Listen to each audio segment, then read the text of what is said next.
श्री गणेशाय नमः। श्री गुरुदेवाय नमः। ओम श्री गोपीजनवल्लभाय नमः।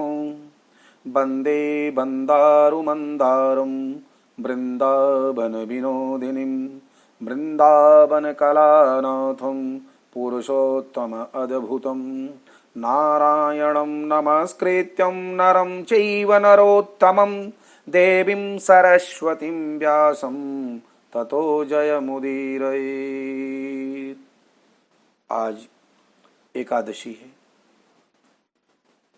आज की 10वें अध्याय का जो कथा आप श्रवण कर रहे हैं उसमें दुर्वासा का उल्लंघन कर ऋषि कन्या द्वारा शिव की आराधना में प्रेरित होती है। यह बृहद नारदीय पुराण के अंतर्गत लिया गया कथा है। नारद जी बोले, हे तपोनिधे, परम क्रोधी दुर्वासा मुनि ने विचार करके उस कन्या को क्या उपदेश दिया सो आप मुझसे कहिए। सूत जी बोले, हे द्विजों, नारद का वचन सुन समस्त प्राणियों का हित कर दुर्वासा का गुह्य वचन बदरी नारायण बोले। श्री नारायण बोले, हे नारद, मेधावी ऋषि की कन्या के दुख को दूर करने के लिए कृपालु दुर्वासा जी कहा, वह हम तुमसे कहते हैं, सुनो। दुर्वासा बोले, हे सुंदरी, गुप्त से भी गुप्त उपाय मैं तुझसे कहता हूं। यह विषय किसी से भी कहने योग्य नहीं है, तथापि तेरे लिए तो मैंने विचार ही कर लिया है कि तुमसे कहूं। मैं विस्तार पूर्वक न कहकर तुझसे संक्षेप में कहता हूं।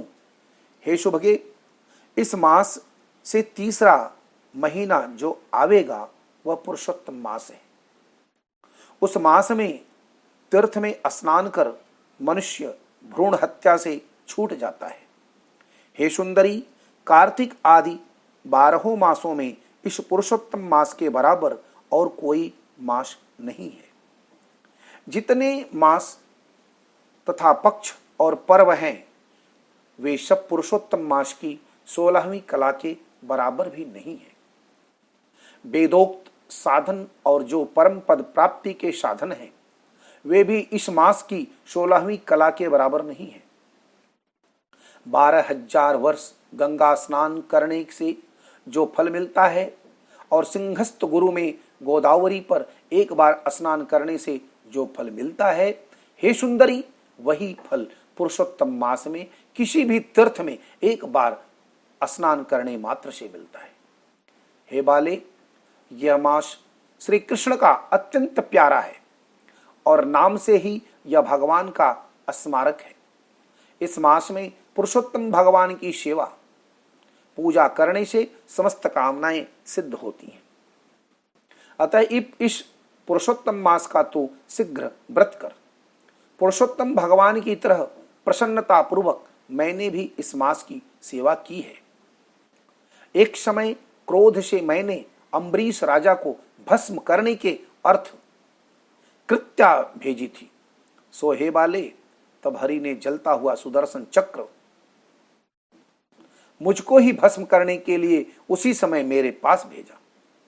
तब पुरुषोत्तम मास के व्रत के प्रभाव से ही वह चक्र हट गया।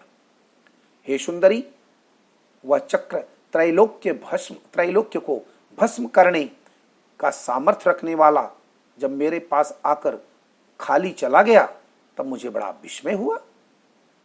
इसलिए हे शुभगे, तू श्री पुरुषोत्तम मास का व्रत कर। इस प्रकार मुनि की कन्या को कहकर दुर्वासा ऋषि ने विराम लिया। श्री कृष्ण जी बोले, हे राजन, दुर्वासा का वचन सुन। भावी की प्रबलता के कारण असूया से प्रेरित वह कन्या मूर्खता बस दुर्वासा से बोली, हे ब्रह्मन, हे मुने, आपने जो कहा वह मुझे रुचिता नहीं है। माघादि मास कैसे कुछ भी फल देने वाले नहीं है। कार्तिक मास कम है ऐसा आप कैसे कहते हैं? सो कहिए। वैशाख मास सेवित हुआ क्या इच्छित कामों को नहीं देता है? सदाशिव आदि से लेकर सब देवता सेवा करने पर क्या फल नहीं देते हैं? अथवा पृथ्वी पर प्रत्यक्ष देव सूर्य और जगत की माता देवी क्या सब कामनाओं को देने वाली नहीं है? श्री गणेश की सेवा पाकर क्या इच्छित वर नहीं देते हैं? व्यतिपात आदि योगों को और सर्व आदि देवताओं को भी सबको उल्लंघन करके पुरुषोत्तम मास की प्रशंसा करते हुए क्या आपको लज्जा नहीं आती है? यह मास तो बड़ा मलिन और सब कामों में निंदित है। हे मुने, इस रवि की संक्रांति से रहित मास को आप श्रेष्ठ कैसे कह सकते हैं और कैसे कह रहे हैं? सब दुखों से छुड़ाने वाले परम श्री हरि को मैं जानती हूं। हे देव, दिन रात श्री हरि की चिंतना करती मैं जानकी पति राम और पार्वती पति शंकर के सिवा और किसी को नहीं देखती। हे विप्रेंद्र, अन्य कोई भी देवता ऐसा नहीं है जो मेरे दुख को दूर करे। अतः हे मुने, इन सब फलदाताओं को छोड़कर कैसे इस मलमास की स्तुति आप कर रहे हो?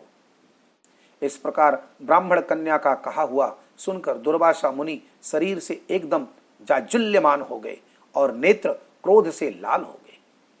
इस प्रकार क्रोध आने पर भी कृपा करके मित्र की कन्या को शाप नहीं दिया और सोचने लगे कि यह मूर्खा है, हित अनहित को नहीं जानती है, अभी बुद्धि इसकी पूर्ण नहीं है, पुरुषोत्तम के महात्म्य का विद्वानों को भी पता नहीं है, तो थोड़ी बुद्धि वाले पुरुषा एवं विशेष करके कुमारियों को तो को ही कहां से सकता है। यह कुमारी कन्या माता पिता से रहित दुखाग्नि से जली हुई है, अतः अति उग्र मेरे शाप को कैसे सह सकती है? इस प्रकार सोचकर कृपा से मन से उठे हुए क्रोध को शांत किया और स्वस्थ होकर दुर्वासा ऋषि उस अति विह्वल कन्या से बोले। दुर्वासा बोले, हे मित्र पुत्री, तेरे ऊपर मेरा कुछ भी क्रोध नहीं है। हे निर्भाग्य, जो तेरे मन में आए वैसा ही कर। हे बाले, और तेरा कुछ भविष्य कहता हूं सुन। पुरुषोत्तम मास का जो तूने अनादर किया है उसका फल तुझे अवश्य मिलेगा, इस जन्म में मिले अथवा दूसरे जन्म में मिले। अब मैं नर नारायण के आश्रम में जाऊंगा। तेरा पिता मेरा मित्र था, इसलिए मैंने शाप नहीं दिया है, तो बाल भाव के कारण अपने शुभाशुभ तथा हित अहित को नहीं जानती है, शुभाशुभ भविष्य को भी टाल नहीं सकता है। अच्छा, हमारा बहुत समय व्यतीत हो गया, अब हम जाते हैं, तेरा कल्याण हो। श्री कृष्ण बोले। ऐसा कहकर महाक्रोधी दुर्वासा मुनि शीघ्र चले गए। दुर्वासा ऋषि के जाते ही पुरुषोत्तम की उपेक्षा करने के कारण कन्या निष्प्रभा हो गई। तदंतर बहुत देर तक कन्या ने सोच विचार कर निश्चय किया कि देवताओं के भी देवता, तत्काल फल देने वाले पार्वती पति शिव की तप द्वारा आराधना करूंगी। हे नृप, मेधावी ऋषि की कन्या ने मन से इस प्रकार निश्चय करके अपने आश्रम में ही रहकर भगवान शंकर के कठिन तप करने को तत्पर हो गई। सूत जी बोले कि बहुत फलों के दाता लक्ष्मीपति को और वैसे ही सावित्री पति ब्रह्मा को छोड़कर एवं दुर्वासा के प्रबल वचन की निंदा कर वह ऋषि कन्या अपने आश्रम में ही अंधक को मारने वाले शंकर की सेवा के लिए तत्पर हो गई। गोवर्धन धरम वंदे गोपालम गोपरूपिणम गोकुलोत्सव मीशानम गोविंदम गोपिका प्रियम। गोवर्धन धरम वंदे गोपालम गोपरूपिणम गोकुलोत्सव मीशानम गोविंदम गोपिका प्रियम। कृष्णाय वासुदेवाय हरये परमात्मने प्रणत क्लेशनाशाय गोविंदाय नमो नमः। गोविंदाय नमो नमः। श्री बृहद नारदीय पुराणे पुरुषोत्तम मास महात्म्य श्री नारायण नारद संवादे कुमारी शिव आराधनाध्योगो नाम दशमोऽध्याय।